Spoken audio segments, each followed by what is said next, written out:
ಮತ್ತೊಂದ್ ಕಡೆ power sharing ವಿಚಾರಕ್ಕೆ ಸಂಬಂಧಪಟ್ಟಂತೆ ಇನ್ನೊಂದಷ್ಟು ಪ್ರಶ್ನೆಗಳು ಸಹಜವಾಗಿ ಕಾಡ್ತಾ ಇದೆ.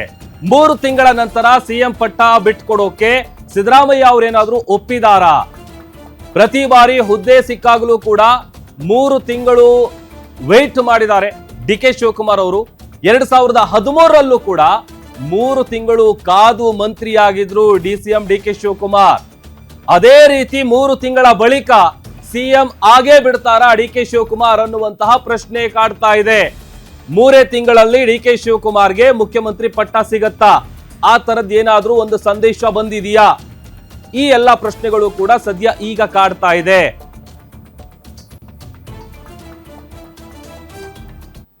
ನಮ್ದು ಒಂದೇ ಒಂದು ಗುಂಪು, ಕಾಂಗ್ರೆಸ್ ಗುಂಪು.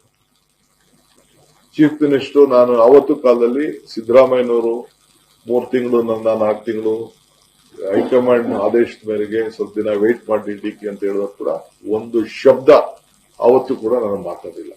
ಇವತ್ತು ಕೂಡ ಅಷ್ಟೇ, I am very firm. So ಒಟ್ಟಿಗೆ ಸೇರಿ ನಾವು ಕೆಲಸ ಮಾಡ್ಕೊಂಡು ನಾವು ಹೋಗ್ತೀವಿ.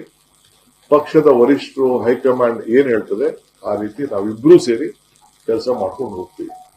ನಮ್ಗೆಲ್ಲರೂ ಒಟ್ಟಿಗೆ ತೆಗೆದುಕೊಂಡು ಹೋಗುವಂತ ಕರ್ತವ್ಯ. ಪ್ರತಿಯೊಬ್ಬ ಶಾಸಕನ್ನ ಎಷ್ಟು ಶಕ್ತಿಶಾಲಿಯಾಗಿ ಬೆಳೆಸಬೇಕೋ, ಪಕ್ಷನ ಯಾವ ರೀತಿ ಶಕ್ತಿಶಾಲಿಯಾಗಿ ಬೆಳೆಸಬೇಕು, ಅದು ನಮ್ಮಿಬ್ಬರ ಕರ್ತವ್ಯ. ಆ ದಿಟ್ಟಿನಲ್ಲಿ ನಾವು ಮುಂದಕ್ಕೆ ಸರ್ಕಾರನ 28ಕ್ಕೆ ನಾವೇ ತರಲಿಕ್ಕೆ ಅನೇಕ ಕಾರ್ಯರೂಪವನ್ನು ನಾವು ರೂಪಿಸಿದ್ದೇವೆ. ನಮ್ದು ಒಂದೇ ಒಂದು ಗುಂಪು, ಕಾಂಗ್ರೆಸ್ ಗುಂಪು. ಚೀಫ್ ಮಿನಿಸ್ಟರ್ ನಾನು ಅವತ್ತು ಕಾಲದಲ್ಲಿ ಸಿದ್ದರಾಮಯ್ಯನವರು 3 ತಿಂಗಳು, ನನ್ನ 4 ತಿಂಗಳು, ಹೈಕಮಾಂಡ್ ಆದೇಶದ ಮೇರೆಗೆ ಸ್ವಲ್ಪ ದಿನ ವೇಟ್ ಮಾಡಿ ಡಿಕೆ ಅಂತ ಹೇಳಿದಾಗ ಕೂಡ ಬಗ್ಗೆ ಮತ್ತಷ್ಟು ಡೀಟೇಲ್ಸ್ ಅನ್ನ ಕೊಡೋದಕ್ಕೆ ನಮ್ಮ guarantee news editor Satish Anjanappa ಡೆಸ್ಕಿಂದ ಲೈವ್ ಜಾಯ್ನ್ ಆಗ್ತಾ ಇದ್ದಾರೆ. ಸತೀಶ್, ಇವತ್ತು ನಡೆದಂತ ಸುದ್ದಿಗೋಷ್ಠಿ, ಬ್ರೇಕ್ಫಾಸ್ಟ್ ಮೀಟಿಂಗು, ಹೇಳದಂತ ವಿಚಾರಗಳು, ಇದನ್ನೆಲ್ಲ ಗಮನಿಸ್ತಾ ಇದ್ರೆ ಈಗ ಸಿಎಂ ಸಿದ್ದರಾಮಯ್ಯ ಅವರಿಗೆ 3 ತಿಂಗಳು ಬೋನಸ್, 3 ತಿಂಗಳಾದ್ಮೇಲೆ ಡಿ.ಕೆ. ಶಿವಕುಮಾರ್ ಅವರಿಗೆ ಮುಖ್ಯಮಂತ್ರಿ ಪಟ್ಟ ಏನಾದ್ರೂ ಸಿಗಬಹುದಾ? ಏನ್ ಕತೆ ಅಂತ? ಪ್ರಭು, ಖಂಡಿತವಾಗ್ಲೂ ಕೂಡ ಈಗೇನು ಚರ್ಚೆ ಆಗ್ತಿದೆ, ಅಧಿಕಾರ ಹಸ್ತಾಂತರ ಆಗುತ್ತಾ ಇಲ್ವಾ, ಏನಾಗಬಹುದು ಅಂತ. ಸೊ ನಾವು ಕೆಲವೊಂದಿಷ್ಟು ಡಿ.ಕೆ. ಶಿವಕುಮಾರ್ ವಿಚಾರವಾಗಿ ಕಳೆದ ಕೆಲವೊಂದಿಷ್ಟು ವರ್ಷಗಳಲ್ಲಿ ಡಿ.ಕೆ. ಶಿವಕುಮಾರ್ ಅವರಿಗೆ ಕಾಂಗ್ರೆಸ್ನಲ್ಲಿ ಸಿಕ್ಕಂತಹ ಅಧಿಕಾರದ ಬಗ್ಗೆ ಚರ್ಚೆ ಮಾಡೋದಾದ್ರೆ, ಅಷ್ಟು ಸುಲಭವಾಗಿ ಡಿ.ಕೆ. ಶಿವಕುಮಾರ್ಗೆ ಯಾವತ್ತೂ ಕೂಡ ಅಧಿಕಾರ ಸಿಕ್ಕಿಲ್ಲ.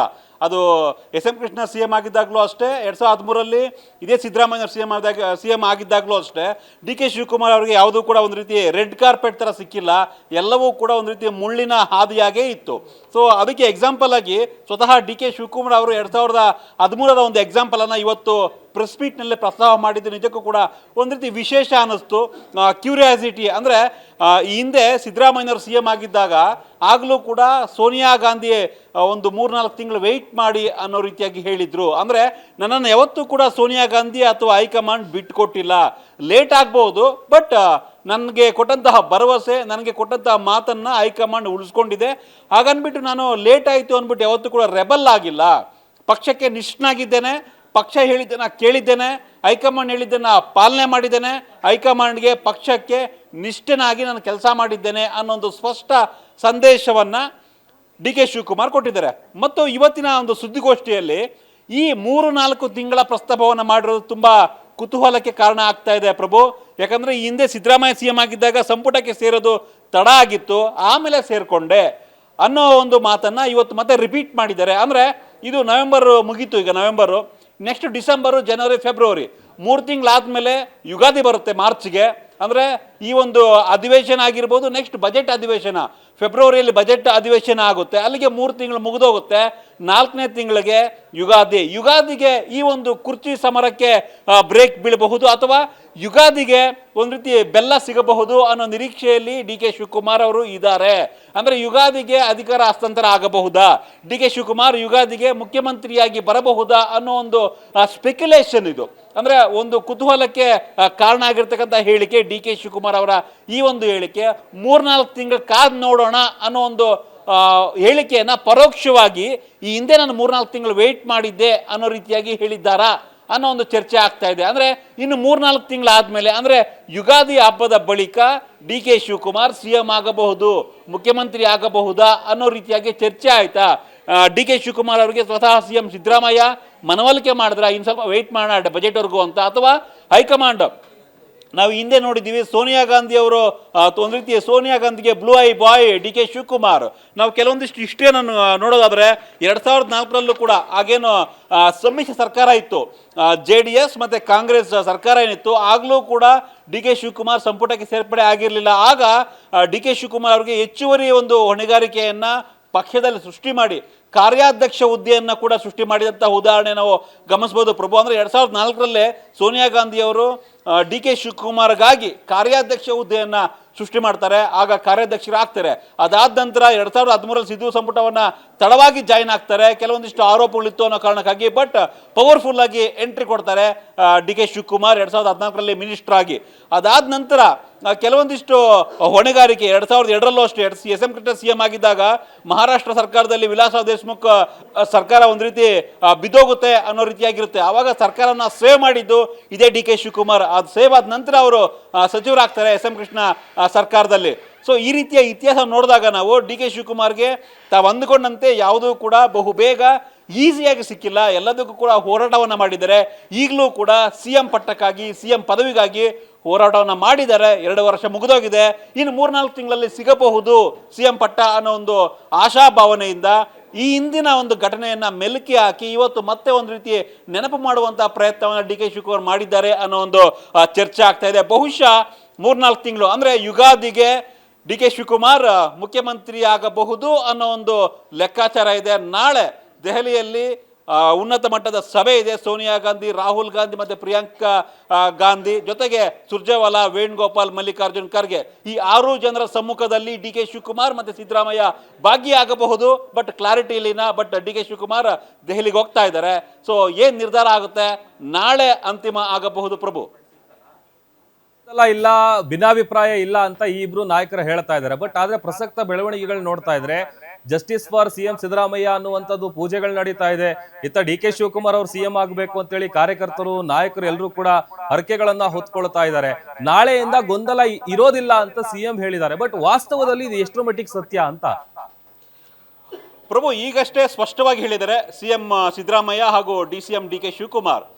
ಹಿಂದೆ ಗೊಂದಲ ಇರಲಿಲ್ಲ, ಇವತ್ತು ಗೊಂದಲ ಇಲ್ಲ, ನಾಳೆಯಿಂದಲೂ ಕೂಡ ಯಾವುದೇ ರೀತಿಯ ಗೊಂದಲ ಇಲ್ಲ, ನಾವಿಬ್ಬರು ಜೊತೆಯಾಗಿದ್ದೇವೆ. ಎಲ್ಲ ಮಾಧ್ಯಮಗಳ ಸೃಷ್ಟಿ ಅಥವಾ ಪ್ರತಿಪಕ್ಷಗಳ ಸೃಷ್ಟಿ ಅನ್ನೋ ಮಾತನ್ನು ಹೇಳಿದರು. ಜೊತೆಗೆ ಶಾಸಕರು, ಸಚಿವರು ಡೆಲ್ಲಿ ಪರೇಡ್ ಮಾಡ್ತಾ ಇದ್ದಾರೆ ಅನ್ನೋದಕ್ಕೂ ಕೂಡ ಸ್ಪಷ್ಟನೆಯನ್ನು ಕೊಟ್ಟರು. ಯಾಕಂದರೆ ಸಂಪುಟ ಪುನರ್ರಚನೆ ಆಗುವಂಥ ಸಾಧ್ಯತೆ ಇರ್ತಾ ಇದೆ. ಹಾಗಾಗಿ ಅವರ ಒಂದು ಅಭಿಪ್ರಾಯವನ್ನು ಹೈಕಮಾಂಡ್ಗೆ ತಿಳಿಸಿರ್ಬೋದು, ಅದರಾಗೆ ದೊಡ್ಡ ವಿಚಾರ ಇಲ್ಲ. ಹಂಗಂತ ನಾವೆಲ್ಲರೂ ಬೇರೆ ಬೇರೆ ಆಗಿಬಿಟ್ಟಿದ್ದೀವಿ ಅಂತಲ್ಲ. 142 ಶಾಸಕರನ್ನು ನಾವು ಹೊಂದಿದ್ದೇವೆ. ನಮ್ಮದು ಎಲ್ಲರೂ ಕೂಡ ಒಂದೇ ಪಕ್ಷ, ಒಂದೇ ಶಾಸಕರು, ಎಲ್ಲರೂ ಒಟ್ಟಾಗಿದ್ದೇವೆ ಅನ್ನೋದನ್ನು ಪದೇ ಪದೇ CM ಸಿದ್ದರಾಮಯ್ಯ ಹಾಗೂ DCM ಡಿ ಕೆ ಶಿವಕುಮಾರ್ ಇಬ್ಬರು ಕೂಡ ಆ ಮಾತನ್ನು ಹೇಳಿದರು. ಜೊತೆಗೆ ಪ್ರತಿಯೊಂದು ಹಂತದಲ್ಲೂ ಕೂಡ ಹೈಕಮಾಂಡ್ ಹೇಳಿದ್ದನ್ನು ಕೇಳ್ತೇವೆ. ಈಗ ಒಂದು ಪ್ರಶ್ನೆಯನ್ನು ಕೇಳಿದ್ರು, ಇಂಗ್ಲೀಷ್ ಮಾಧ್ಯಮದವರು ಒಂದು ಪ್ರಶ್ನೆ ಕೇಳಿದ್ರು, 2.5 ವರ್ಷ ಆದಮೇಲೆ ಅಧಿಕಾರ ಹಸ್ತಾಂತರದ ಬಗ್ಗೆ ಒಪ್ಪಂದ ಆಗಿದೆಯಾ, ಒಪ್ಪಂದದಲ್ಲಿ ಏನಾಗಿದೆ ಅಂತ. ಬಟ್ ಇದಕ್ಕೆ CM ಸಿದ್ದರಾಮಯ್ಯನವರು ಸ್ಪಷ್ಟವಾದ ಉತ್ತರವನ್ನು ಕೊಡಲಿಲ್ಲ. ಅದೆಲ್ಲ ಯಾಕ್ರಿ, ಹೈಕಮಾಂಡ್ ಹೇಳಂತ ಕೇಳ್ತೀವಿ ನಾವು, ಹೈಕಮಾಂಡ್ ಏನು ಹೇಳುತ್ತೋ ಅದನ್ನು ಕೇಳ್ತೀವಿ, ಹೈಕಮಾಂಡ್ ನಿರ್ಧಾರವೇ ಅಂತಿಮ ಅನ್ನೋದನ್ನು D K Shivakumar, CM Siddaramaiah ಇಬ್ಬರೂ ಕೂಡ ಸ್ಪಷ್ಟವಾಗಿ ಹೈಕಮಾಂಡ್ ಮೇಲೆ, ಹೈಕಮಾಂಡ್ ಅಂಗಳಕ್ಕೆ ಚೆಂಡನ್ನು ಬಿಸಾಕಿದ್ರು. ಅಂದರೆ ಈ ಒಪ್ಪಂದದ ಬಗ್ಗೆ ಎಲ್ಲೂ ಕೂಡ ಸುಮಾರು 30 ನಿಮಿಷಗಳ ಕಾಲ ಪ್ರೆಸ್ ಮೀಟ್ ಆಯಿತು. ಈ 30 ನಿಮಿಷಗಳ ಪ್ರೆಸ್ ಮೀಟ್ನಲ್ಲಿ ಇಬ್ಬರೂ ನಾಯಕರು ಕೂಡ ಒಪ್ಪಂದ ಆಗಿದೆಯಾ ಇಲ್ವಾ, ಅಧಿಕಾರ ಹಸ್ತಾಂತರ ಆಗುತ್ತಾ ಇಲ್ವಾ, ಈ ಎರಡೂ ವಿಚಾರಗಳ ಬಗ್ಗೆ ಸ್ಪಷ್ಟನೆಯನ್ನು ಕೊಟ್ಟಿಲ್ಲ. ಮತ್ತೊಂದು, ಇದೇ ಡಿಸೆಂಬರ್ 8ನೇ ತಾರೀಕಿಂದ ಏನು ಅಧಿವೇಶನ ಶುರುವಾಗುತ್ತೆ, ಅಧಿವೇಶನ ಇರೋದ್ರಿಂದ ವಿಪಕ್ಷಗಳಿಗೆ ಆಹಾರ ಆಗಬಾರ್ದು, ಅಥವಾ ರಾಜ್ಯದ ಜನತೆಗೆ ಒಂದು ರೀತಿ ಏನಪ್ಪ ಇಷ್ಟೊಂದು ಕಿತ್ತಾಡ್ತಾ ಇದ್ದಾರೆ ಇವರು ಅನ್ನೋ ರೀತಿಯಾಗಿ ಪ್ರತಿಬಿಂಬ ಆಗಬಾರ್ದು, ಆ ರೀತಿ ಗೊತ್ತಾಗಬಾರ್ದು ಜನಗೆ, ಆ ರೀತಿ ಭಾವನೆ ಬರಬಾರ್ದು ಅನ್ನೋ ಕಾರಣಕ್ಕಾಗಿ ಅಧಿವೇಶನ ದೃಷ್ಟಿಯಿಂದ ಈಗ ಸುದ್ದಿಗೋಷ್ಠಿಯನ್ನು ಮಾಡಿ, ಜಂಟಿ ಸುದ್ದಿಗೋಷ್ಠಿ ಮಾಡಿ ಇಬ್ಬರು ನಮ್ಮಲ್ಲಿ ಏನೂ ಇಲ್ಲ, ನಾವೆಲ್ಲ ಗೊಂದಲದಿಂದ ಕ್ಲಿಯರ್ ಮಾಡಿದ್ದೇವೆ, ಎಲ್ಲವನ್ನೂ ಕೂಡ ಚೆನ್ನಾಗೇ ಇದ್ದೇವೆ, ನಾವೆಲ್ಲರೂ ಒಟ್ಟಾಗಿದ್ದೇವೆ ಅನ್ನೋ ಒಂದು ಕ್ಲಾರಿಟಿಯನ್ನು ಕೊಟ್ಟಿದ್ದಾರೆ. ಅಂದರೆ ಅಧಿವೇಶನ ಮುಗಿಯುವವರೆಗೆ ಯಾವುದೇ ರೀತಿಯ ಬದಲಾವಣೆ ಇಲ್ಲ ಅನ್ನೋದು ಬಹುತೇಕ ಸ್ಪಷ್ಟ ಆಗ್ತಾ ಇದೆ. ಮತ್ತೊಂದು ಮಾತು ಹೇಳಿದ್ರು CM ಸಿದ್ದರಾಮಯ್ಯನವರು, ಆಸ್ ಎ ಚೀಫ್ ಮಿನಿಸ್ಟರ್ ಆಗಿ ನಾನು ಮುಖ್ಯಮಂತ್ರಿಯಾಗಿ, ಸಿದ್ದರಾಮಯ್ಯ ಡೆಪ್ಯೂಟಿ CM ಆಗಿ ಹಾಗೂ KPCC ಅಧ್ಯಕ್ಷರಾಗಿ ಡಿ ಕೆ ಶಿವಕುಮಾರ್ ಇಬ್ಬರೂ ಕೂಡ ವಿಪಕ್ಷಗಳನ್ನು ಕಟ್ಟಿ ಹಾಕ್ತಿವೆ. ಅವರ ಏನೇ ಪ್ರಶ್ನೆ ಮಾಡಿದ್ರು ಕೂಡ ಅದಕ್ಕೆ ಸಮರ್ಥವಾಗಿ ಎದುರಿಸ್ತೇವೆ. ನಾವು ಅದಕ್ಕೆ ಒಂದು ಪ್ಲಾನ್ ಮಾಡಿದ್ದೀವಿ, ಸ್ಟ್ರಾಟಜಿ ಮಾಡಿದ್ದೀವಿ, ಅದರಂತೆ ನಾವು ಮುಂದೆ ಹೋಗ್ತೀವಿ. 2028ಕ್ಕೂ ಕೂಡ ನಾವು ರಾಜ್ಯದಲ್ಲಿ ಕಾಂಗ್ರೆಸ್ ಅಧಿಕಾರಕ್ಕೆ ಬರುತ್ತೆ, ಅಧಿವೇಶನದಲ್ಲಿ ಏನೆಲ್ಲ ಆನ್ಸರ್ ಮಾಡಬೇಕು ರೆಡಿ ಆಗ್ತಾ ಇದ್ದೀವಿ ಅನ್ನೋ ಮಾತನ್ನ ಹೇಳಿದ್ರು. ಅಂದ್ರೆ ಅಧಿವೇಶನಕ್ಕೆ ನಾನೇ ಸಿ ಎಂ ಆಗಿರ್ತೀನಿ, D K Shivakumar D C M ಆಗಿರ್ತಾರೆ ಅನ್ನೋ ಒಂದು ಮಾತನ್ನು ಕೂಡ ಒಂದು ರೀತಿ ಇಂಡೈರೆಕ್ಟ್ ಆಗಿ ಹೇಳಿದ್ರು. ಆದರೆ ಡಿ ಕೆ ಶಿವಕುಮಾರ್ 3-4 ತಿಂಗಳ ಆದಮೇಲೆ ಬಹುಶಃ ಬದಲಾವಣೆ ಸುಳಿವು ಸಿಗಬಹುದು ಅನ್ನೋ ಲೆಕ್ಕಾಚಾರ ಮಾತನಾಡಿದ್ದಾರೆ. ಪ್ರಭು, ಒಂದೊಂದು ಸ್ಪಷ್ಟ, ಈಗ ಅಧಿವೇಶನ ಡಿಸೆಂಬರ್ 19ಕ್ಕೆ ಮುಗಿಯುತ್ತೆ, 8ಕ್ಕೆ ಆರಂಭ ಆಗಿ 19ಕ್ಕೆ ಮುಗಿಯುತ್ತೆ. ಅಲ್ಲಿವರೆಗೂ ಕೂಡ ಬಹುಶಃ ಯಾವುದೇ ರೀತಿಯ ಬದಲಾವಣೆ ಆಗಲಿಕ್ಕೆ ಸಾಧ್ಯ ಇಲ್ಲ ಈ ಒಂದು ಶಾರ್ಟ್ ಪೀರಿಯಡ್ ಅಲ್ಲಿ. ಯಾಕಂದ್ರೆ ಈಗ ಒಂದು ವೇಳೆ ಕುರ್ಚಿ ಬದಲಾವಣೆ ಆದರೆ ಮತ್ತೆ ಸಚಿವರ ಬದಲಾವಣೆ ಆಗಬೇಕಾಗುತ್ತೆ, ಇಲಾಖಾವಾರು ಚೇಂಜಸ್ ಆಗಬೇಕಾಗುತ್ತೆ. ಆಗ ಅಧಿವೇಶನದಲ್ಲಿ ಆನ್ಸರ್ ಮಾಡೋದಕ್ಕೆ ಅಷ್ಟು ಸುಲಭ ಅಲ್ಲ. ಹೀಗಾಗಿ ಡಿಸೆಂಬರ್ 19ನೇ ತಾರೀಕುವರೆಗೂ ಯಾವುದೇ ರೀತಿಯ ಗೊಂದಲ ಅಥವಾ ಬದಲಾವಣೆಗಳಿಗೆ ಆಸ್ಪದ ಕೊಡುವಂತಹ ಯಾವುದೇ ಸಾಧ್ಯತೆ ಇಲ್ಲ. ಸೊ 3-4 ತಿಂಗಳು ಅಂದರೆ ಯುಗಾದಿಗೆ ಹೊಸ ನಾಯಕತ್ವ ಅಥವಾ ಡಿ ಕೆ ಶಿವಕುಮಾರ್ ಮುಖ್ಯಮಂತ್ರಿ ಪಟ್ಟವನ್ನ ಪಡೆಯುವಂತಹ ಸಾಧ್ಯತೆ ಅಥವಾ ಆಶಾಭಾವನೆಯನ್ನು ವ್ಯಕ್ತಪಡಿಸಿದರೆ ಕಾದು ನೋಡಬೇಕು ಪ್ರಭು. ಇದೆಲ್ಲ ಹೊರತುಪಡಿಸಿದ್ರೆ ನಾಳೆ ನಡೆಯುವಂತಹ ಮಹತ್ವದ ಮೀಟಿಂಗ್ ನಲ್ಲಿ ಏನ್ ನಿರೀಕ್ಷೆ ಮಾಡಬಹುದು ನಾವು ಅಂತ?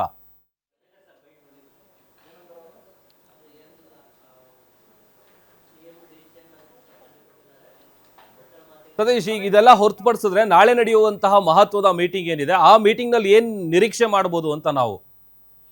ಪ್ರಭು, ಖಂಡಿತವಾಗ್ಲೂ ಕೂಡ ನಾಳೆಯ ಸಭೆ ನಾಳೆ ಒಂದು ರೀತಿ ಏನು ಈ ಫೈನಲ್ಗೂ ಮುನ್ನೆ ಸೆಮಿಫೈನಲ್ ತರ ಇವತ್ತು ಜಂಟಿ ಸುದ್ದಿಗೋಷ್ಠಿ ಏನಿತ್ತು ಸಿಎಂ ಮತ್ತೆ ಡಿ ಸಿ ಎಂ ಅವರ ಬ್ರೇಕ್ಫಾಸ್ಟ್ ಜಂಟಿ ಸುದ್ದಿಗೋಷ್ಠಿ, ಅದು ನಾಳೆ ದೆಹಲಿಯಲ್ಲಿ ಏನು ಕಾಂಗ್ರೆಸ್ನ ಉನ್ನತ ಮಟ್ಟದ ಸಭೆ ಇದೆ, ಈ ಸಭೆಯಲ್ಲಿ ಇವರ ಒಂದು ಸ್ಪಷ್ಟ ನಿಲುವು, ನಮಗೆ ಅಧಿಕಾರ ಹಂಚಿಕೆ ಮಾಡ್ತೀವಾ ಅಥವಾ ಹಸ್ತಾಂತರ ಮಾಡ್ತೀವಾ ಇಲ್ವಾ ಅನ್ನೋದನ್ನು ಸಿ ಎಂ ಸಿದ್ದರಾಮಯ್ಯ ಹಾಗೂ D C M D K Shivakumar ಇಬ್ಬರೂ ತಮ್ಮ ಅಭಿಪ್ರಾಯವನ್ನು ಹೈಕಮಾಂಡ್ಗೆ ತಿಳಿಸಬೇಕಾಗುತ್ತೆ.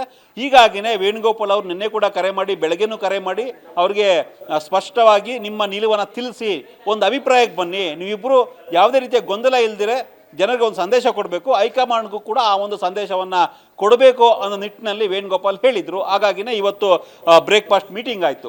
ಅದಾದ ನಂತರ ಈಗ ಸುದ್ದಿ ಮಾಧ್ಯಮಗಳಿಗೆ ಈಗಾಗಲೇ ಮಾತನಾಡಿದ್ದಾರೆ ಇಬ್ಬರು ಕೂಡ. ಸೊ ಯಾವುದೇ ರೀತಿಯ ಗೊಂದಲ ಇಲ್ಲ, ಹೈಕಮಾಂಡ್ ಹೇಳಿದಂತೆ ಕೇಳ್ತೀವಿ ಅಂತ. ಸೊ ಇದೇ ಮಾತನ್ನು ಹೈಕಮಾಂಡ್ಗೆ ಬಹುಶಃ ಹೇಳ್ಬಹುದು ಸಿ ಎಂ ಸಿದ್ದರಾಮಯ್ಯ ಹಾಗೂ ಡಿ ಕೆ ಶಿವಕುಮಾರ್. ಸೊ ತಮ್ಮ ನಿಲುವನ್ನು, ತಮ್ಮ ಅಭಿಪ್ರಾಯವನ್ನು ಹೈಕಮಾಂಡ್ಗೆ ತಿಳಿಸಿ ಹೈಕಮಾಂಡ್ ಒಂದು ನಿರ್ಧಾರಕ್ಕೆ ಬರಬಹುದು, ಸ್ಪಷ್ಟ ಒಂದು ನಿರ್ಧಾರಕ್ಕೆ. ನಾಳೆನೇ ಅನೌನ್ಸ್ ಮಾಡ್ತಾರಾ ಗೊತ್ತಿಲ್ಲ, ಸೊ ಅಥವಾ ಡಿಸೆಂಬರ್ 3 ಅಥವಾ 4 ಅನೌನ್ಸ್ ಮಾಡ್ತಾರಾ ಗೊತ್ತಿಲ್ಲ. ಯಾಕಂದರೆ ಡಿಸೆಂಬರ್ 8ನೇ ತಾರೀಕು ಅಧಿವೇಶನ ಇದೆ, 19ನೇ ತಾರೀಕುವರೆಗೂ ಅಧಿವೇಶನ ನಡೆಯುತ್ತೆ. 19ರ ನಂತರ ಬದಲಾವಣೆಗಳಿಗೆ ಅವಕಾಶ ಕೊಡಬಹುದು, ಅದೊಂದು ನಿರೀಕ್ಷೆ. ಅಥವಾ ಇನ್ನೂ ಒಂದು ಸ್ಟೆಪ್ ಮುಂದಕ್ಕೆ ಹೋಗಿ ಕಾಂಗ್ರೆಸ್ ಹೈಕಮಾಂಡ್ ದೊಡ್ಡ ಮಟ್ಟದ ನಿರ್ಧಾರವನ್ನು ಪ್ರಕಟ ಮಾಡಬಹುದಾ, ನಾಯಕತ್ವ ಬದಲಾವಣೆ ಈಗಲೇ ಮಾಡ್ತೀವಿ ಅಂತ, ಅಥವಾ ಈಗ ಮಾಡದೇನು ಇರಬಹುದು. ಸೊ ನಾಳಿನ ಸಭೆ ರಾಹುಲ್ ಗಾಂಧಿ, ಪ್ರಿಯಾಂಕಾ ಗಾಂಧಿ, ಸೋನಿಯಾ ಗಾಂಧಿ, ವೇಣುಗೋಪಾಲ್, ಸುರ್ಜೇವಾಲಾ, ಮಲ್ಲಿಕಾರ್ಜುನ್ ಖರ್ಗೆ, ಈ 6 ಪ್ರಮುಖ ನಾಯಕರು, ಹೈಕಮಾಂಡ್ ನಾಯಕರೇನಿದ್ದಾರೆ ಇವ್ರ ಜೊತೆ ಸಭೆ ಆಗುತ್ತೆ. ಈ ಸಭೆಯಲ್ಲಿ ಡಿ ಕೆ ಶಿವಕುಮಾರ್ ಅಥವಾ ಸಿದ್ದರಾಮಯ್ಯ ಭಾಗಿ ಆಗ್ತಾರಾ ಇಲ್ವಾ ಅದು ಕೂಡ ಸ್ಪಷ್ಟವಾಗಿ ಇನ್ನೂ ಗೊತ್ತಿಲ್ಲ. ಡಿ ಕೆ ಶಿವಕುಮಾರ್ ದೆಹಲಿಗೆ ಹೋಗಬಹುದು ಇವತ್ತು ಅನ್ನೋ ಲೆಕ್ಕಾಚಾರ ಇದೆ. ಸೊ ಹೋದ ನಂತರ ಒಂದು ಕ್ಲಾರಿಟಿ ಸಿಗಬಹುದು. ಒಟ್ಟಿನಲ್ಲಿ ನಾಳಿನ ಸಭೆ ಮಹತ್ವದ್ದು, ರಾಜ್ಯದ ಮಟ್ಟಿಗೆ, ರಾಜ್ಯ ಕಾಂಗ್ರೆಸ್ ಮಟ್ಟಿಗೆ. ಡಿ ಕೆ ಶಿವಕುಮಾರ್ ಅವರಿಗೆ ಅಧಿಕಾರ ಹಸ್ತಾಂತರ ಮಾಡ್ತಾರಾ ಇಲ್ವಾ ಅನ್ನೋ ಒಂದು ವಿಚಾರವಾಗಿ ಪ್ರಭು. ಓಕೆ, ಥ್ಯಾಂಕ್ ಯು ಸತೀಶ್ ನಿಮ್ಮೆಲ್ಲ ಡೀಟೇಲ್ಸ್ಗಾಗಿ. ಈಗ ನಾಳೆ ನಡೆಯುವಂತಹ ಮಹತ್ವದ ಮೀಟಿಂಗ್ ಏನಿದೆ, ಆ ಮೀಟಿಂಗ್ ನಲ್ಲಿ ಸಹಜವಾಗಿ ಈ ಪವರ್ ಶೇರಿಂಗ್ ವಿಚಾರವಾಗಿ ಏನಾದರೂ ತೀರ್ಮಾನ ಆದರೂ ಕೂಡ ಅದನ್ನ ಹೈಕಮಾಂಡ್ ಬಹಿರಂಗ ಪಡಿಸುವಂತಹ ಸಾಧ್ಯತೆ ಬಹಳ ಕಡಿಮೆ ಇದೆ. ಕಾರಣ ಈಗ